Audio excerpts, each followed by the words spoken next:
Welcome back to Rising from the Shadows. I am your host, Marlon Wesh, and I'm honored to be joined by my guest, Coach Mak. Coach Mak is on a mission to revolutionize how you think, feel, act, react, and interact with your anxiety. She's your go-to gal when all the therapeutic endeavors and the explorations haven't delivered diddly squat in reducing your anxiety. And she's here when you're ready to say bye-bye to all the exhausting introspection and finally demystify what the heck has been going on for you, why it's continued to go on for you, what's there to do about it, and why all your dabblings and doings haven't delivered you sustained, feel great results. Oh, I can relate to that. Coach Mak, welcome to the pod. I'm so excited to have you here. Thank you. I'm more excited than you. I guarantee that. Today, you're an expert on, how could I put it, like rewiring the brain after trauma and anxiety and get it to a state of purposeful existence. Can you share with us your journey, a little bit of your journey? Like, where do you come from and how did you get here and working in this space? Yeah. Well, I will also disclose I am not an expert, but I have had so much thrill and pleasure in learning from experts on these topics. And I'm happy to wear an expert in training hat today. I think that would feel more vibrant to me. Yeah. Well, oh my gosh, I started paying attention to our human behavior from a very early age, as all kids do. But I really started paying attention from a deeply conscious level, evaluating, well, okay, this person did this action. What was the result? Was there opportunity in between? What was missing? What's the gaps? What's the information we don't know? So these type of systematic human psychological, ecological thinking systems, I was really engaging in from a young age. Fast forward, I started to grow up, and like millions of people do, I started to experience anxiety symptoms. Of course, when I was younger, I did not have the words for that. I did not call it that. It would just come out in all the weird and funky and mucky ways that anxiety can. The first part of, first half of my life of anxiety is not that interesting of a story. Where it gets more interesting is really the second half, where in my early to mid 20s, panic knocked on my door, and it pretty much knocked overnight. I had never known what panic attacks really were, what panic really was, what is often deemed and referred to as panic disorder. I don't like to really use those terms in my private practice for many reasons, but nonetheless, this thing called panic knocked on my door overnight, and my psychological state changed dramatically and quick. It changed hard, it changed fast, and the change was very rampant. Fast forward through years of effort and navigation to explore what the heck was happening, why was it happening, why is it continuing to happen, despite taking great care of my health, despite remaining deeply compassionate, deeply curious, despite not hesitating to reach out for personal and professional support. I just was not getting better. And not only was I not getting better, Marlon, I was getting way worse. And each year that went on and each new healthy thing I added into my life, the results were becoming more and more dwindling. So after seeing a handful of various medical and mental health practitioners, it became very clear that I was more dedicated and more successful in getting myself the results I was seeking. And as celebratory as I am at that, what's more important is that I saw that there were systematic gaps, and I didn't feel like it should have to be that way. So fast forward to today, and now I am so passionate about helping people save so much more brain pain, what I call the brain pain, the brain drain, and the wallet strain on their journey to vibrant mental health. And essentially, I'm on a mission to really make sure, folks are not experiencing all the gaps and hurdles that I experienced that really deeply prolonged how much I was suffering and the level of suffering. It was, most of it was completely unnecessary. And I didn't know. And I wish I would have had someone talk to me in the way that I now get the privilege and opportunity to talk to other folks. So and that's how I ended up here in your space, Marlon. And I am excited to talk to you about anything you want to talk about with anxiety, mental health, nervous system functioning. I'm in it deeply. Well, I'm gonna try really hard not to turn this interview into my own personal therapy session. But I can relate so much with your commentary, um, especially on like anxiety versus panic. I was just writing down that you said that the panic came. Not only did it come like suddenly, but it was like really fast, and totally can relate to that. Spent most of my life with anxiety. Um, was very functioning. I, I I couldn't even say that I had crippling anxiety because I wasn't crippled. I had it, but I was performing very well. I served 8 years in the Marines. I did very well that. I got out of the Marines. I went to college, did my undergrad, did my MBA. Started a business, bought a house, started a business. Like I was functioning, but there was always that anxiety. I didn't experience panic until like last year, and I knew it was different. I knew it was different, and it wasn't until that I actually watched your video on your YouTube channel. I was like, damn, like that's it. Like, yeah, that is the difference. It's not anxiety. It's such a deeper thing. But anyway, suffice it to say that survivors of narcissistic abuse like myself, we're often experience extreme nervous system dysregulation. Um, what I thought it was just like a state of chronic anxiety. But what I felt and what I know now is just I was having panic episodes. Um, what's happening there when people like me are feeling that? And how can we regain a sense of safety in our own bodies, even when we're like far away from the trigger? Yeah. Well, I'm gonna take us on a little side, and I'm gonna have you bring us back to your the root Okay. of your question, because I want to touch on something for our listeners, just in case someone's listening and they're like, wait a second, ding ding ding, a little curiosity here. I want to clarify that panic definitely is a category of anxiety, and actually, it's really considered on the most extreme end of anxiety. But when I'm chatting with folks, whether it's in a conversation like this or clients I'm working with, you know, panic, although it is a form of anxiety, it operates so so blatantly different in its symptoms and how it can arise and come and go. And I mean, even you just said it, right? Is a year ago, what you were experiencing in your body, you could tell was very different. So panic is absolutely anxiety, but it is the way it functions in the body. It just takes it to a whole other category, a whole other kind of container of, and it presents a more unique opportunity for how we are addressing a conversation. If I was talking directly to someone with panic, I would start the conversation, carry the conversation, and end the conversation differently than if I had someone come to me and they're just saying, "Hey, I feel, generally pretty anxious all the time, and it's really affecting my life. And oh gosh, is this ever going to end?" Yada yada.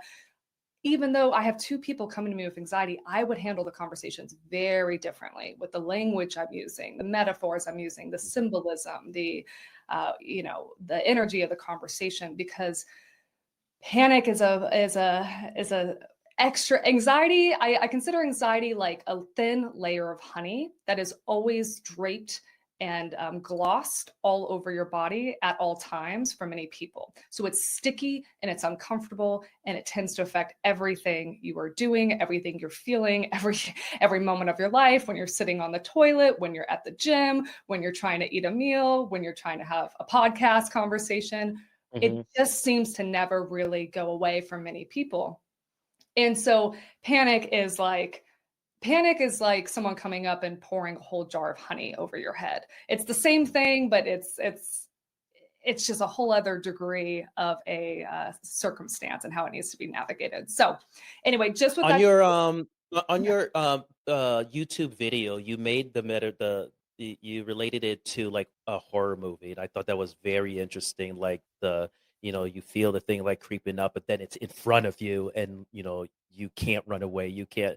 And I thought that was so interesting because I didn't um I didn't have the language for that, but that's what it was. Like I felt like I should be able to like run or escape, but I couldn't. And it was just like this overwhelming feeling. Can you like share? I know I didn't say it that the right way. Can you give that metaphor? Yeah, well, I'll be honest, I don't remember the exact metaphor you're talking about, but I can talk about the general theme of what you're getting Okay. at, which is, let's even use your words you just said, right? If you were trying to run away from someone, like let's kind of get a little bit violent and graphic here, because sometimes Hmm. it's needed. Imagine you're walking down the street and you turn around and God forbid, but you see someone running at you and they have some type of tool, a knife, a gun, a baseball bat. They got something and they're looking at you, and it is a clear intent that they are coming after you and they're looking to hurt you, right?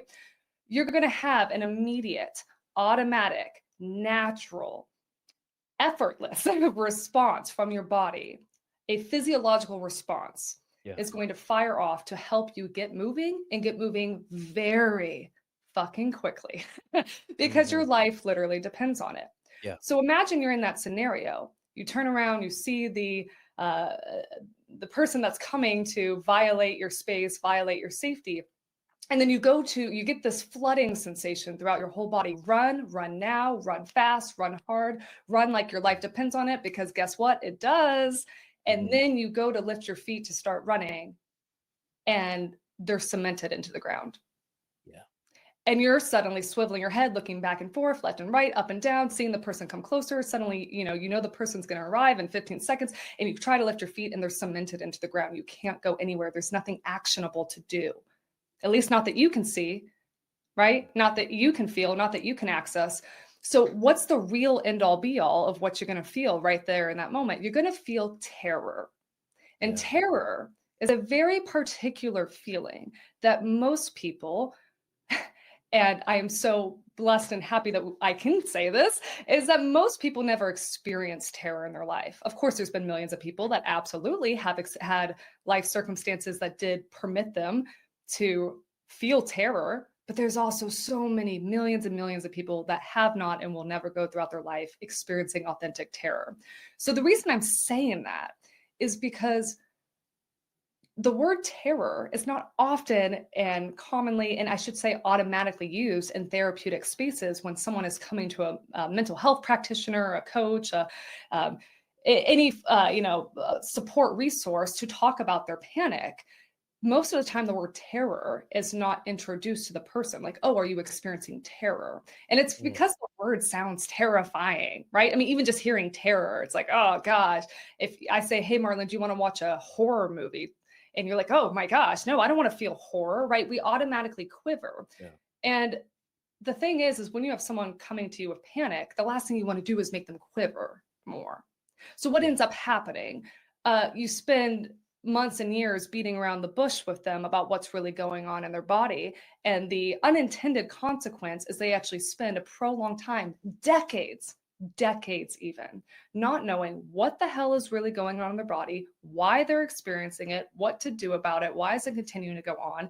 And if I just, back when I first started getting panic, if I just would have had anyone, I don't care if it was a unicorn in the middle of the field, or a psychiatrist, or a man, my waiter at a restaurant, a therapist. I don't care who you are and who your title is. If I would have just had someone say to me, Mac, it sounds like you're experiencing this thing called panic. Panic is when you have internal sensations of terror. It's a physiological response. And I would like to explain to you why it happens. And there's some really interesting things I would love to lay out for you about why in the world your body can perform such an interesting dance. And I never once, Marlon, never once Yeah. had anyone lay any of that out for me. So to get back to your question, the YouTube video I made is a video where, yes, I was talking about panic and introducing panic, and there's a million and one ways I could have made that video better. But the main thing I wanted to highlight in that video is I didn't want to shy away from the word terror. Yeah. I didn't want to shy away from it because that's what's going on. You're not just experiencing fear. Right. You're not just experiencing fear. You're experiencing terror. And I sometimes say to people in my private conversations, but I'll say it to you here because I think you'll appreciate this. I often say that terror is the hell that hell fears. Ooh. Yes, it's the hell that hell fears. It is a world of a difference. It's not just I'm feeling very scared and now I'm getting all these sensations. It's much more than that. So anyway, that's the word terror. That rings very true. Let me share let me share with you when I first felt, I would say the only time I've ever felt terror in my life. I have gone through significant trauma, things that should really terrify people. None of it did. Not the the physical abuse from my family of origin, not the sexual trauma, not the boot camp in the Marines and 8 years of service. To put it in perspective, when I was in boot camp, my we would have free time at the end of the night, and that's when people would like write letters to their loved ones and work on their uniforms, etc. Um, my drill instructor called me into the hut and said, "Wesh, I'm tired of hearing of your fucking mother calling here. Go write some letters." Like, boot camp was so like unscary for me. I was tired, I was hungry. Yeah, it was like a vacation for me. Marine Corps boot camp was like a vacation for me. Okay.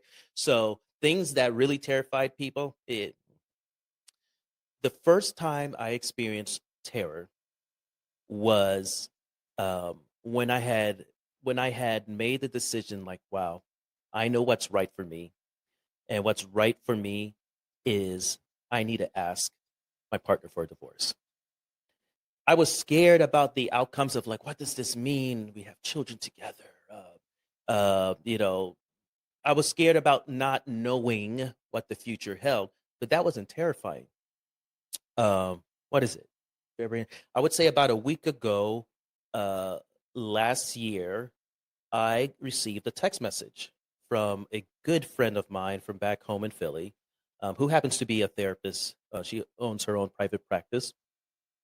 And she said, just want to let you know your partner texted me essentially asking for my help in controlling you and managing you, um, in telling your story. I was like, what? And so she showed me the text messages. And she clocked it as manipulation right away. It's her job. And I remember, but my friend is a very objective person. She's not going to just tell me what I want to hear because I'm her friend. And I remember going, like, sending her, pictures of years ago of my journal, like combating everything that my partner was saying about me. And she's like, "Oh, yeah, that's not the story that she's telling." And that is when I realized, um, that for over a decade, the relationships of over a decade that were created, um, not one person ever reached out to me and said, "Oh, I'm hearing some things that doesn't sound like the Marlon I know. Like, what's going on? Do you need help?" Not one person. And we're talking about people that our kids were growing up together. We shared birthday parties. We went trick or treating together. Um, to illustrate like how close we were getting as kind of like a parent group. Two of the families, they're of Polish descent, so every time they have a birthday party, they sing the happy birthday song in Polish, to the point where my son like knew the song. Mhm. you know um and nothing, not a word, not a word. um I got some very confusing calls from some family members, like my youngest brother, who's like my favorite brother. They all know, and calling me and essentially um, uh, regurgitating their talking point about like how they're worried about me because of XYZ. Not coming with any curiosity, none of that. I was contacted by uh, uh, an uncle of theirs that is a psychiatrist, an MD, and sent me the most manipulative letter and essentially telling me that I should put the brakes on because, one, during the wintertime, people, tend to get depressed. So why don't you wait until after the winter to make your decision? And also, I know you had a hard childhood, and we can't get away from our childhood no matter how hard we try. But didn't ask me a single goddamn question about like what's going on, how can I help? Like, I'm hearing this. I think you're a pretty decent person. It doesn't sound like you. Not one inquisitive question. I got an email from parents, saying, saying like, "Oh, I'm a business person. I know you're a business person, so I'm going to treat this as a case study." And did this case study on why I was doing the wrong thing. Literally ended with their conclusion saying, "My conclusion is you are not receiving adequate medical support." Why? Because they didn't like my therapist that essentially was supporting me as I was making this decision. I have an office out in town, also in my home office. I came home to a little placard that essentially said, "Remember all the things that you have now or things that you once prayed for." Just like when I tell you that manipulation cycle was intense, I realized for the first time in my life that I was standing alone.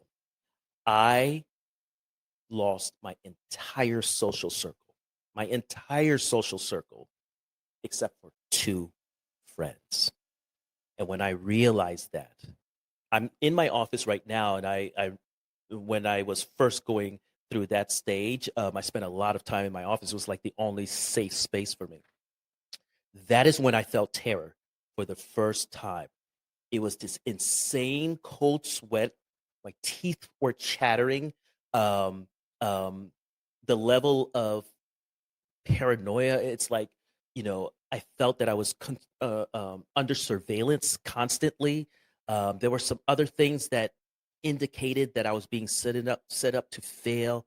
Uh, uh, there was an incident with packing lunches for the kids, and in a pouch that I was like, "What? There are nuts in here. I can't send the kids to school with anything that has nuts." Um, and I was told, "No, that's okay. We can send those."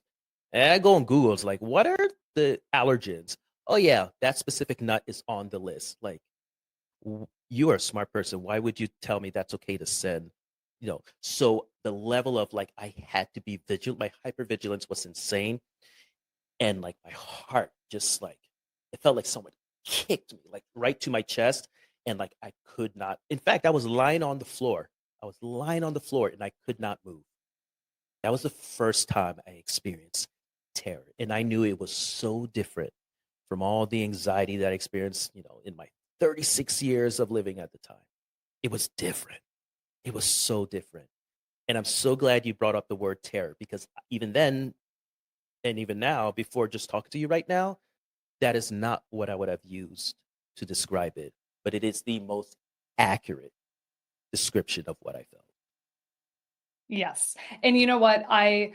I am big, big, big, big, and always approach every conversation with full curiosity. It doesn't matter if in 10 years from now, I've had 5,000 clients come my way and really I'm just having the same conversation with each person over and over. I approach every conversation with 100% curiosity, because you never know for sure what experience someone is having. And more importantly, how they are perceiving that experience. That's a little bit different, right? And Hmm. I want to circle us back to something you said about the psychiatrist that called you.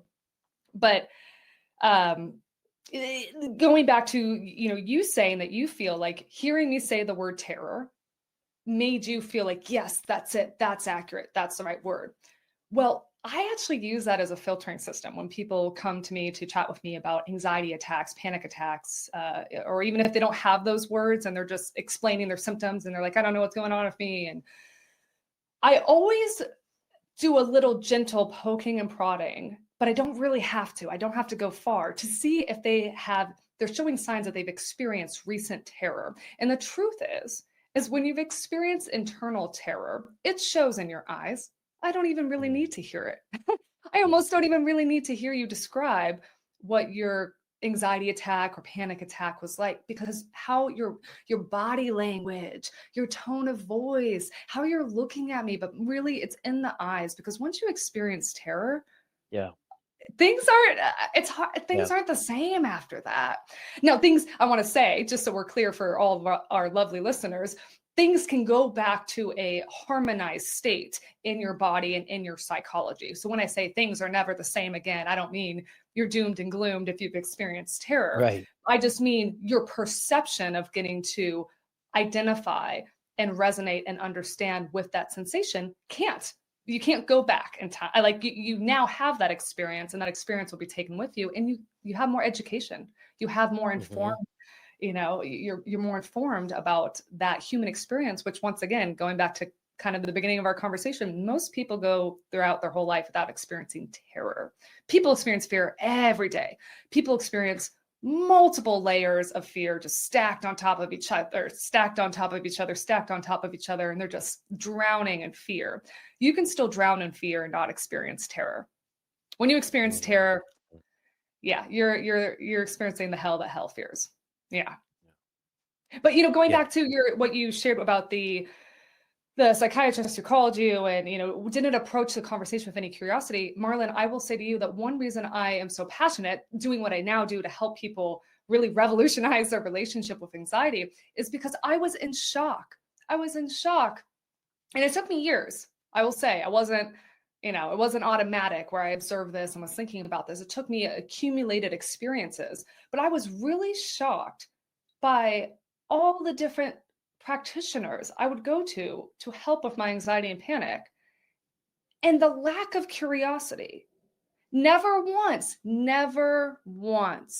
did I have any of them say, oh, interesting, it sounds like maybe you're experiencing this thing called panic or really high persistent levels of anxiety. What is that really like for you?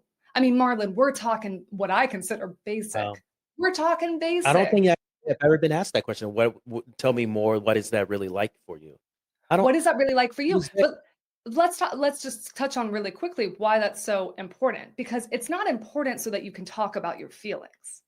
Hey, I'm not here to dismiss the value that can come with talking about your feelings, but it's about the real effectiveness and value and what we're doing and how we're spending our time. When I'm chatting with someone and I want to hear what anxiety has been like for them, it's not because I'm really trying to create a quote safe space for them to talk about their feelings for 30 minutes. It's because I want to hear exactly, I want it to be pinpointed. How has it been like for you? Because we can then take that. I can use your language, not mine. And I can then use my skills to maneuver that into a much more effective conversation so we can move forward. And that is a very different approach than is commonly done in a sobering amount of therapeutic spaces. Yeah. Sometimes I wonder if it's just like, everybody, it doesn't matter what job you have, right? At some point you do it so much that you kind of like are on autopilot. And so I wonder sometimes if it's just like, I don't know if unimportant is the right word to put, but to your point, like I've been in some type of therapeutic setting, whether it's group or one-on-one or whatever, probably since I was 19 years old.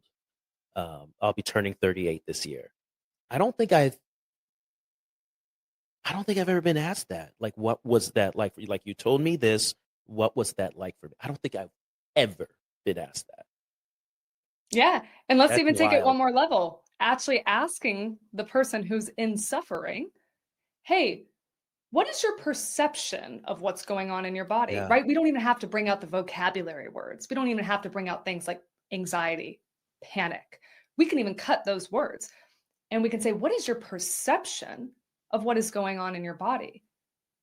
I, once again, never had anyone ask me that. If someone would have asked me that and guided me through an effective conversation surrounding that, Marlon, I guarantee you, I guarantee you at least 5 to 7 years of my deepest states of anxiety would have been eradicated on the spot. So the power of conversations, and Marlon, you know this, you're passionate about powerful conversations. Yeah. The caliber and craft of how we're having conversations, it matters. It matters. It matters so much. And I think I'm sensing this from you too. Like when you are a seeker and you like you're very cerebral, you're looking for like kind of like a logical like answer. I think the therapeutic setting is different. It's not enough for like talk therapy and things like that. Like there needs to be, and to be frank, I switched to a new therapist last year, and I would say in 2 sessions, it was better than like all the therapy I had in my entire life. Her modality is IFS, internal family systems, and that worked particularly for someone who's what's it called when everything is in your brain? You're not an actualizer. In a You're highly introspective. no, kind of, but it's like when you're like too smart for your own good that you're not connected to your feelings. It's just like intellectualizer.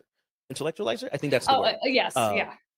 Um, and so when you're an intellectualizer, you can be like, yes, I understand this and how that's connected, but you like don't feel it. And then doing that was, I want to say, the first time I felt connected to like what you said, like how are you feeling this? And she asked that to all the time.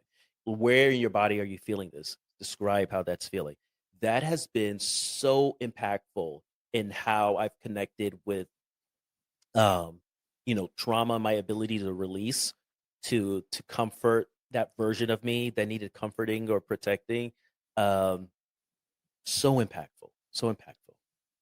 So we've been talking a lot about kind of like the gaps uh, that exist in traditional therapeutic norms. Uh, After leaving toxic relationships, so many survivors they assume that they're gonna feel like instant relief, like I'm free, I've escaped. But instead, so many get stuck in rumination and self doubt, and we're just waiting for things to magically improve. Uh, why does this happen, and how do you help somebody break free from just like waiting for healing? Okay, there's multiple parts to this, and of course, Marlon, like there's so much I could say on this. There's so much you and I could talk about. There's so much you could say, right? And there's so many different shapes, flavors, and colors of situations. But let's stay really basic, because often the most basic is really the most effective in Okay. getting to an understanding that we're trying to highlight. And the thing is is that when we are exposed, now it doesn't matter if we're talking in your childhood, growing up.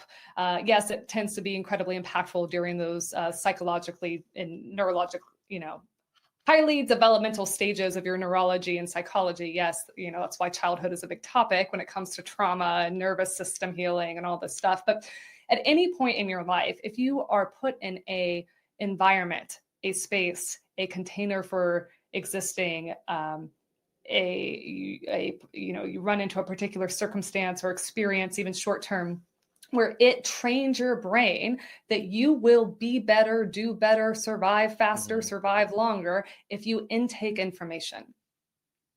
Intake. Keep your eyes open, keep your eyes open, keep your ears wide. Yeah. Collect data, because any data is better than no data. Yeah. More data is better than less data. If you have all the data, your chances is the That's us highest. all. Yeah. Yes, right. So if we get out of a circumstance, a abusive childhood, environment, a narcissistic, domestic interpersonal relationship with a partner, it doesn't matter what it is. But if we were in a container where we were constantly reading data more, learning if we read data more, once again, we will survive better, faster, longer. Then when we leave, yes, we're free. We're free from the container, but your nervous system comes with you. And Yeah. the nervous system became literate in how to gather data, gather it more, gather it faster. You don't, I mean, Marlon, right now, I don't know your exact education level on a formal level, but I don't need to know, because I can tell from who you are, the way you speak, the way you carry yourself, you've read a few books. I can guarantee you've read a few books, I okay? was homeschooled. I was a nerd. Yes. So if right now I looked at you and I said, Marlon, please snap your fingers, and within the next 1 to 30 seconds, I would like you to, erase all your literacy levels and start fresh. In about 30 seconds from now, you will forget how to speak English, read the English language, whatever little bit of Haitian you might have known from your childhood, whatever it is, right? This is just not going to happen. I mean, it's a silly thing to even imagine happening, but yet we think that that's supposed to happen to our nervous system. Mm. And not only we think, we subconsciously, there's a part of many of our brains that expect it. We like expect that the literacy of our nervous system and the attunement of that literacy should change on a dime when we get free, when we leave the house, when we leave the marriage, when we leave the abusive father, when we leave the perpetrator in our church, when we leave this or this. And it's not how it works, right? So that's the first piece I want to hit on. You asked me something else. There was kind of a second question. Remind me what that was. Well, the second question was pretty much, wait, did I move the page?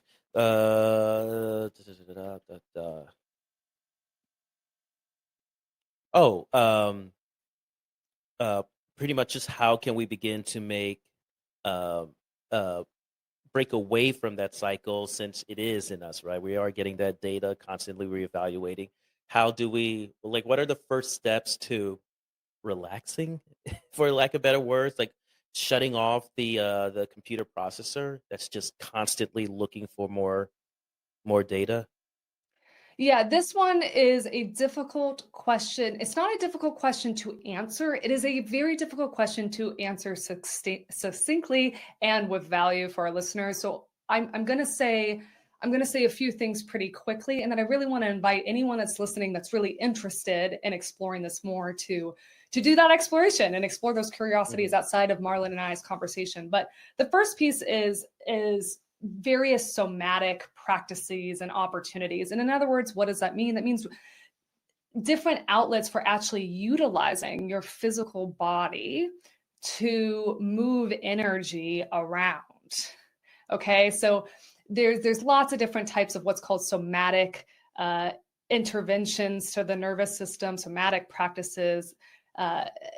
There's many practitioners, there's a lot of information online, books, all that. So any curious listener can go and look that up.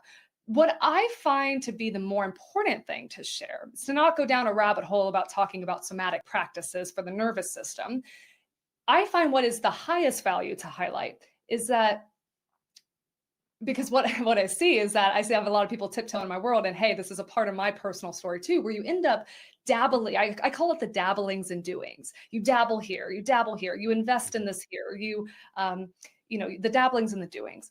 And you dabble and do in a lot of different somatic practices, a lot of different breath work, yoga work, and sustained results in harmonizing your nervous system can still not be achieved. And it's important to highlight why. Well, what's the quick and dirty why? The very, very quick and dirty why is because if there's a part of your brain, and it's very likely your subconscious brain, that is processing data in such a way that it does, where it keeps sending signals to the whole of your brain that there is still something you need to do about an event, a person, a circumstance. There is still something you need to do. Yes. And I'll get back onto this action piece. Okay. But that will keep sending signals to your brain, no matter how much yoga you do, no matter how much breath work you do. It is true. See here, there's a little chicken and egg situation that happens in conversations, yes, pertaining to anxiety, but this goes for stress, depression, trauma healing. It's all about nervous system regulation.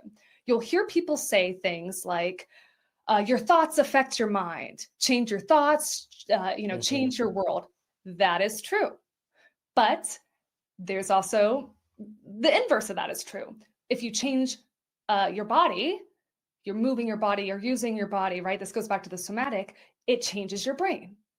So how we use our body changes our brain, how we engage with our brain changes our body, and everything that's going on with the functionality of our body. So what ends up happening is that the people that end up staying stuck and feel, I'm talking about, Marlon, the people that for decades and decades are like clearly still living in their trauma from their childhood.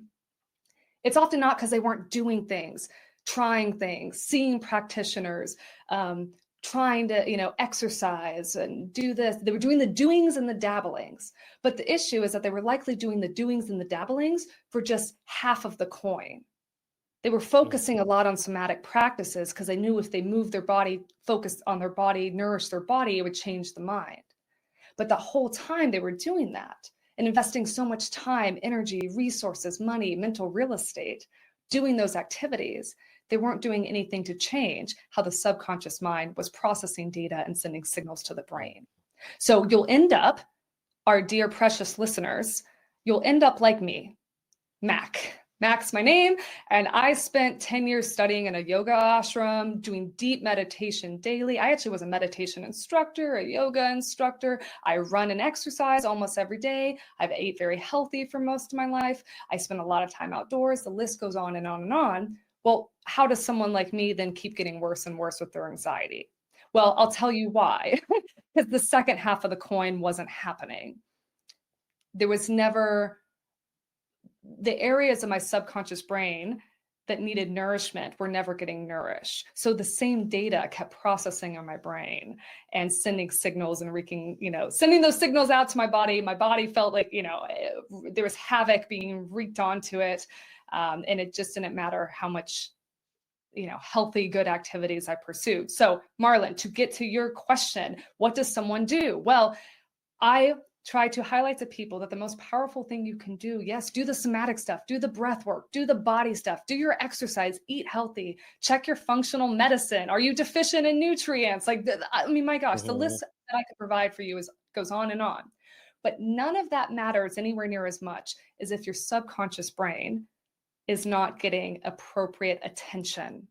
So there are many people, I'm one of them, but there are now hundreds and thousands of people that are getting more and more trained and more skilled at really speaking to the whole of the human brain. And the thing is most of the time people go to various therapeutic settings with traditional talk therapists, and I say talk therapist as a loose general term. I try not to use, specific formalities and names and titles for listeners' sake, but for a traditional talk therapy setting, most of the time, that practitioner is speaking to your conscious mind and your logic. Yeah. And they're rarely speaking to your subconscious mind. And then we wonder why all of our talk therapy is not working, or we've been in it for a decade and we're still having panic attacks. So go find someone who is versed in, skilled in, trained in working with the subconscious mind. Keep doing all the healthy, good stuff. Keep staying curious, keep staying compassionate, but focus on the subconscious mind, because if not, you're going to have this electrical current that keeps being sent from your brain to the rest of your body. So what you said just then at the end, like my brain went into a tangent because it reminded me, my friend that's a therapist, she's actually back in school now to be an analyst, which is really cool. So she came to visit me.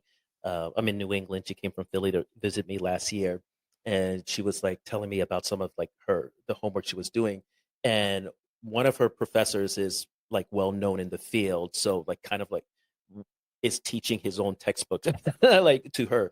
But she sent me a case, and I don't know any of this stuff, but she sent me a case that was interesting. It was like an addiction case where the person was the analyst was in the therapeutic setting, and it was interesting. You were talking about talking to the subconscious, and the conclusion was that you cannot, I hope I'm saying this right, like you cannot work with the person that's physically in front of you. You have to figure out what part of that person has shown up to the session. Is it the addicted self? Is it because like you would relate to them differently, right? Like the addictive personality, if that's the one showing up, they're not telling you the truth, right? Because it was just, I'm not explaining it right, but it was really interesting how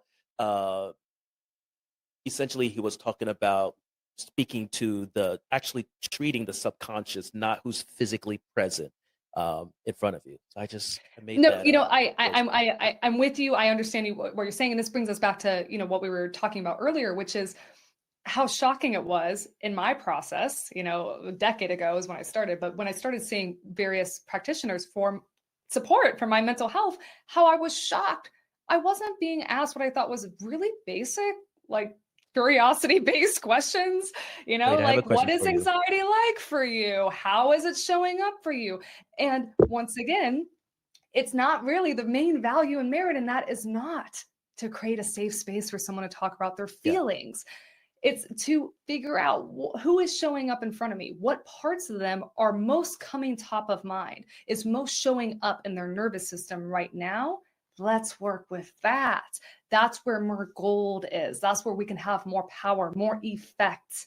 I'm obsessed with the word effect because I so Hmm. often see people, and I was in this as well, engaging in well-to-do activities, and the well intentions are there for all parties, the client, the practitioner, the therapist, the patient, you name it. But where's the effectiveness? And how are we Yeah. having an Yeah. honest evaluation and transparent conversation around that? And Hmm. Marlon, the subconscious mind thing, I want a quick little caveat I want to touch on in case there's any listeners to this conversation that their mind is starting to go here. A lot of people, when they think of or hear about the subconscious mind, they instantly think of something like hypnotherapy. Right. Right. Yes. And hypnotherapy is that. It is all about talking to the subconscious mind. And I won't touch on that too much, but that's what it is. It is a methodology and a really powerful one. If done and administered at a high level of craft and caliber, it can be a phenomenal therapeutic modality for many people because why? It's nourishing their subconscious brain, which hasn't gotten attention. But you don't have to do, quote, hypnotherapy. And that's what I do with folks that come to me. I do really, really, I'm talking the most basic of most basic of most basic um, uh, interventions and approaches to speaking to more of their whole mind, their subconscious mind. Well, Marlon, what is a really easy way to do that? Symbols, metaphors, analogies. When you've heard a really good like metaphor, a really good analogy, and you're like, oh yeah, like this I mean, thing. that's how I felt about the horror movie thing that when I Yes, watched yeah, the video. right. Yeah. You responded. You didn't just agree for the sensation of agreeableness with me. Your whole self, emphasis on your whole self responded, leaned in, perked up, and said, ah, yes. Right. That is a sign that more of your mind, if not all of your mind, suddenly harmonized together. And that's why it can feel so good. Like a little sparkle or like a little like laugh or a little humor or a little ooey gooiness when we hear someone give a really, really good metaphor, when we hear someone give a really good analogy, it like hits a part in us. Well, guess what Yeah. that part is? That part is your whole brain just harmonizing for a brief second. A brief second in your day, your conscious mind just harmonized with your subconscious mind. That felt really fucking good. It felt like a little light bulb, and then boom, it starts Hmm. away. So we only get to experience that like sensation just for a quick second, like the moment someone introduces a great analogy. Well, Yeah. we can, and I say we, I mean, yes, we as all of us in culture and society, but in particular, those of us that are dedicating our time and energy to helping other people with their mental health, their nervous system, healing, we can really up level the caliber and the craft of how we are talking to people. And you don't need to be, certified in 5 different methodologies of hypnotherapy in order to accomplish that. Yeah. You don't. There's this book written by Annette Simmons, and I must confess, I felt it was a hard read, which is interesting because of the title. I love the title, and the title is "Whoever Tells the Best Story Wins." And the idea of the book was saying like nobody needs information to be convinced and logical facts and yada yada. Whoever the person that is persuaded is the person is the person that can tell the best story. And I found before we started, we were talking about some of the other episodes, and you had mentioned that you like the way I talk, and I realized, and I've gotten this from journaling. I've journaled since I was a kid, and like telling stories is how I connect to myself and to other people, and anytime somebody can take me on a journey with a concept, that's how I like connect to it.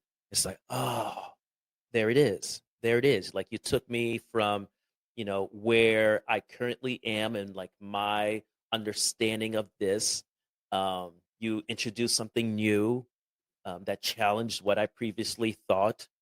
Um, and somehow guided me to like a profound realization. Eh, those are the things that have had the most impact in my life. Then, like you said, like all of the books, all the articles, all the how to, why am I, can I, will I. Um, it's all cerebral. And sometimes it just doesn't connect at that level. I totally agree. Yeah. And that's, you just said all the books, all the articles. That's part of the dabblings and doings, right? And everyone that tiptoes in my world has my exact history. And I say me because I'm leading the parade. Like I'm raising my Hmm. hand. Our listeners can't see it, but I'm raising my hand, dear listeners. Like I was the dabbler doer. I was into the personal development books. I was Yeah. podcasts listening every day. I was, going to seminars. I was seeing the therapist. I was just all these things. But God, I just wish someone would have stopped me, kind of shook my shoulders, looked me in the eye, and said, you know, are you familiar that there's something called the subconscious brain and it processes data a bit differently and it needs to harmonize with your conscious brain or else all this shit you're doing, ooh, baby, this is going to get you Hmm. minimal results. Like I would have paid someone $1 million to have just done that because the amount of pain that I was Yeah. in. Yeah. And the amount of, it's not I just me, the wonder amount of though. pain millions of people are in because they're not aware of that. It's a real shame. I wonder though. And so I'm there now, right? Where I'm no longer in that research mode. You I wonder if it's just the rite of passage. Because I ask myself, like, if would I have been receptive, or like would have that been enough for me at that in that place that I was? Um, or would I have been like, no, there's something more. This I don't know. I don't know. Uh, Sometimes I feel like specifically um healing from like narcissistic abuse, like you just like go down the rabbit hole of learning everything about it, the entire cycle, the science, the methods, and of course everyone uses the same methods. It's like insane how predictable it is. um it's honestly quite comical when you're no longer in the fight of or flight method. It's just like, oh my god, this is what's happening right now. This is so funny. um, which happened this week to me. And I'm like, oh, that's very predictable. But I wonder if that was just like I needed to have exhausted all the knowledge thing that I felt like I needed to keep myself safe, to like realize I'm still not safe in my body. I still don't feel safe in my body. There's something else. Um, what are your thoughts? Well, I think that this is a beautiful segue back to some of the things we talked about, right? Is the data collection. Our nervous system became literate in, and this isn't, by the way, for our listeners, this isn't just if you experience trauma. This isn't Right. just if you're, escaping or fleeing from or transitioning from a hard situation. Our nervous system and our body is naturally wired to understand that if we collect data and collect more data, we will be more equipped to navigate a circumstance with more tact, more skill. Because even in our caveman days, that remains true. If you Hmm. have data on where the lion is in the bush, oh, it's on the third bush to the left is where the lion cave is. Well, hey, that's data. And the more data you have about the lion's behavior and activity and when it comes out at night and which cave it's living in, like that's going to help your survival. So we have this natural tendency to collect data regardless of our trauma background or not, right? And then of course those of Hmm. us that go through any type of traumatic background, like we're just amped up times 10, like we're really Yeah. good. And that's where we get, high functioning anxiety. That's you and me, baby. We're the high functioning Brain anxiety. accountants. That was me. I mean, oh yeah, I mean, I was panicking and hiding behind buildings, but yet I got multiple college degrees and, did all the Yeah. things, right? So anyway, where was I going with that? The data collection. So it leaks into when we show up to help ourselves. We go through life experiences. And this is you, Marlon. This is me. This is millions of others. We go through certain life experiences. We go through maybe certain types of rites of passages in our own ways, and we go to help ourselves. Well, what's a great way to help ourselves? Boom, insert in the nervous system default. We need data. So what's a Mm. great way to get data? We have to learn. Okay, if we're going to learn, what are we going to do? Okay, we're going to get the books. We're going to go to the therapy sessions. We're going to listen to the podcast episodes. And hey, I'm saying this, we're on a podcast episode, but you get what I'm saying. Like, Please still listen to my. No. yes, please still listen. But I'm talking Yeah. about and I hope that there's some listeners that are smiling right now because you're doing, maybe you've experienced the same thing of what I'm talking about, of deep diving, listening to hundreds of podcast episodes about the same topic. It's the data collection. And that's not bad. I'm not here to say all the data collection is bad. Once again, there's value and merit in it, or else our body wouldn't be neurowired to prioritize data collection. But let's go back to that word effectiveness. We only have so many years on Earth. And last time I checked, I'm getting older. Every time I look in the mirror, I see another fine line under one of my eyes or, whatever it is. And so we're all always getting older. So we have to, we only get so many years on this earth. And so it becomes a conversation of where does the data collection process help versus hinder us to getting effective results of where we're trying to go. And Marlon, I think I'm with you that there is a little bit of a rites of passage that you have to go through where you don't really land on that answer for yourself until you land on that answer for yourself. And for folks that come into my world, I'm really often trying to shorten their timeline of suffering, but I like to always say to them, I'm not trying to just give you the shortcut because shortcuts are sexy.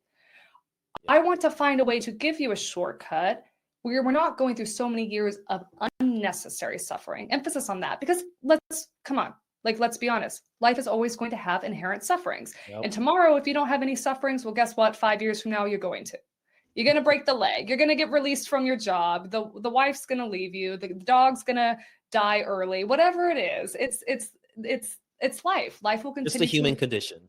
Yes, it's a human condition. So if we already know that suffering is an inherent part of the human condition, it's not about let's do the sexy shortcut and not have any suffering and then give ourselves a trophy at the end. It's how can we step up and be brave and bold enough to say, I'm willing to identify what is unnecessary suffering.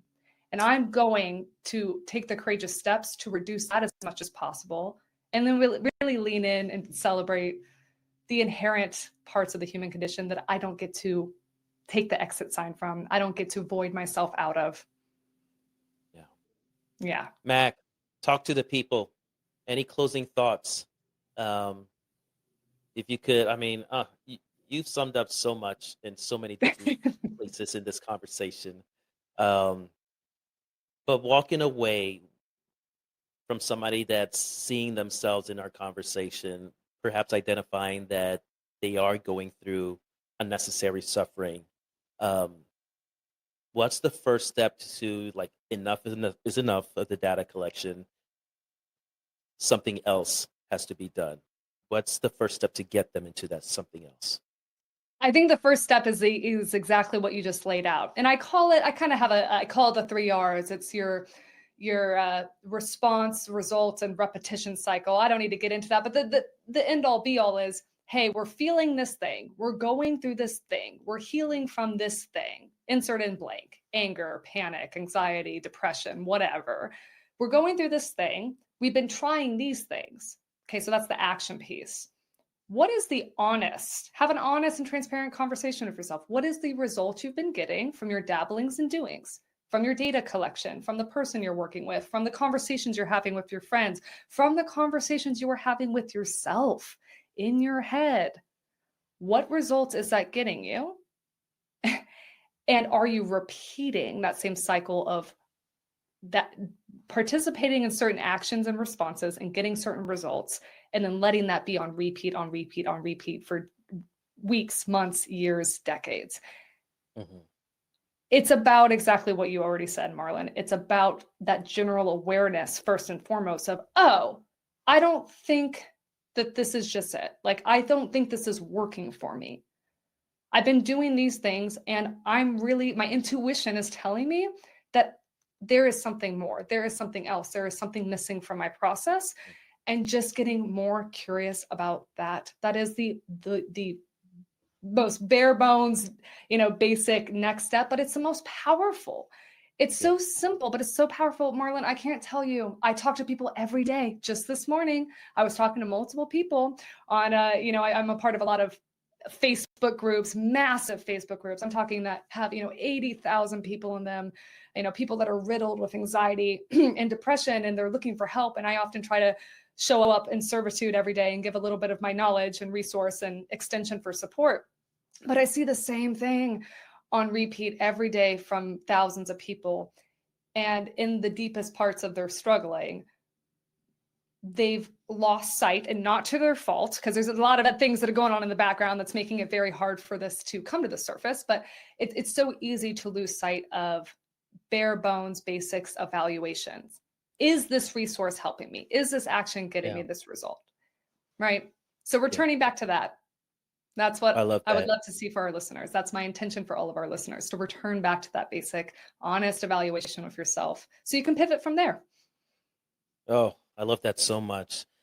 This has been such a great conversation, and I know the listeners are going to leave with so much value. The last section of my interviews, I call this this I believe section, and it kind of sounds like this. So for me, I believe that a hope of a life worth living, that's everyone's birthright. And in us, we all have this innate inner knowing, we could call it a compass that is directing us to that life.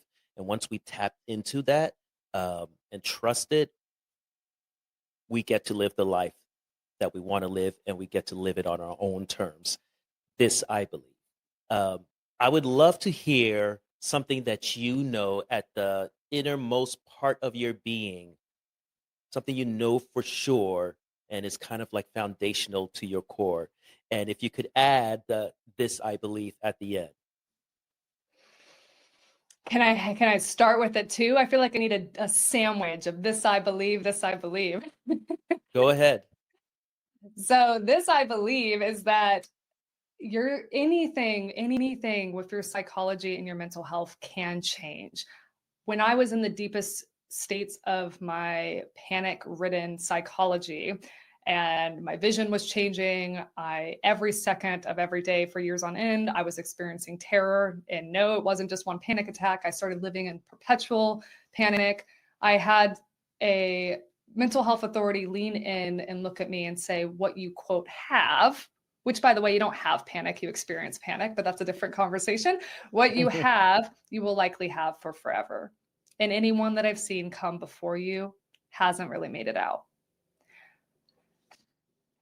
Listeners, you absolutely can change anything about your mental health and your psychology. This, I believe, capital B, capital E, capital LIVE, underlined. This, I believe.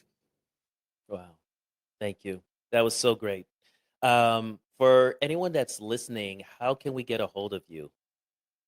Yeah, it's simple. You can come to my website, Actionable Anxiety. You can just type in Coach Mak, M-A-K, and you will find me on the interweb. I'm on YouTube. I have a Facebook website, all that good stuff. And so just come and connect with me. And if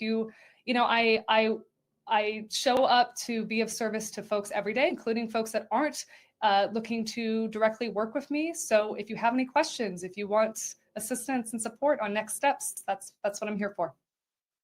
Thank you so much. And of course, we'll put that information in the description of the video. But that's the end of our episode today. Thank you so much for sharing your knowledge and wisdom with us today. And to our listeners, thank you for tuning in to another episode of Rising from the Shadows. And I just want to remind you, as always, that healing isn't just about erasing the past or erasing the shadows. It's about learning to thrive in your own light. So rise today, rise tomorrow, and rise always, because the shadows don't stand a chance. Thank you. Take care. That's it for today's episode of Rising from the Shadows. I want to thank you for listening and for being a part of this incredible community of survivors and thrivers. If this episode or any other episode resonated with you, don't keep it to yourself. Share it with someone who needs to hear it. And if you haven't already, be sure to subscribe so you never miss an episode. I also want to hear from you. If you have a personal story of rising above life's challenges to become the best version of yourself, and you'd like to share it on the podcast, send me a DM on Instagram at Rise with Marlon. or email at marlon@marlonwesh.com. I would love to connect with you. And if you're ready to break through and build unstoppable momentum in your life, head over to marlonwesh.com to learn about private coaching or for booking me to speak at your event. Until next time, live the life you want to live and live it on your own terms.